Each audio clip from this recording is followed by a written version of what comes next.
হর হর মহাদেব, হর হর মহাদেব, হর হর মহাদেব। আজ শ্রাবণ মাসের প্রথম সোমবার।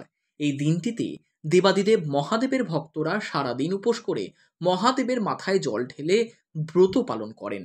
অন্যান্য জায়গার পাশাপাশি এদিন মহা ধুমধামে দক্ষিণ আনন্দপল্লী উন্নয়ন সমিতির আয়োজনে মহাদেবের মন্দির প্রতিষ্ঠা করা হলো।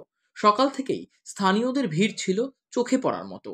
দক্ষিণ আনন্দপল্লী উন্নয়ন সমিতির সদস্যরা জানান, ভক্তদের প্রবল উৎসাহের মাঝেই দেবাদিদেব মহাদেবের আরাধনা সারবেন তারা এবং সকলের মঙ্গল কামনায় ব্রতী হবেন সদস্যরা। আমাদের হচ্ছে দক্ষিণ আনন্দপল্লী, এটা 3 রাস্তার মোড়।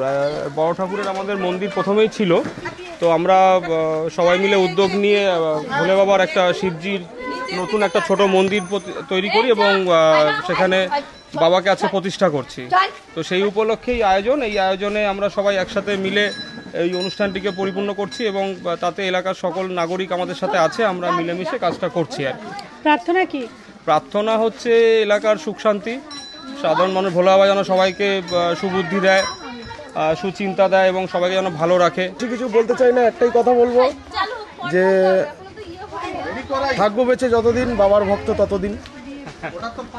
বাবা আমাদের সকল সুখ দুঃখ সব কিছু নিয়ে আমাদের মধ্যে আছে, আমাদের বুকে আছে, সবসময় থাকবো। এলাকার সমস্ত মানুষের সহযোগিতা পেয়ে আমরা এই মন্দিরটা প্রতিষ্ঠা করতে পেরেছি। এটা আমাদের অনেক দিনের একটা মনের মধ্যে আশা ছিল যে আমরা এই মন্দিরটা করব। সকলের সহযোগিতা নিয়ে, এলাকার সমস্ত সকল মানুষের সহযোগিতা নিয়ে আমরা এই মন্দিরটা আজকে উদ্বোধন করতে চলেছি। এটুকুই বলবো, আর কিছু না।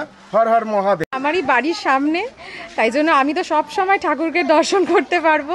আর আমি খুব খুশি হয়েছি যে এইরকম একটা উদ্যোগ নিয়ে আমাদের পাড়াতে এত সুন্দর একটা মন্দির, এত সুন্দরভাবে একটা ঠাকুর প্রতিষ্ঠা করা হয়েছে। আমি খুব খুশি হয়েছি তার জন্য। Bureau report, channel 10।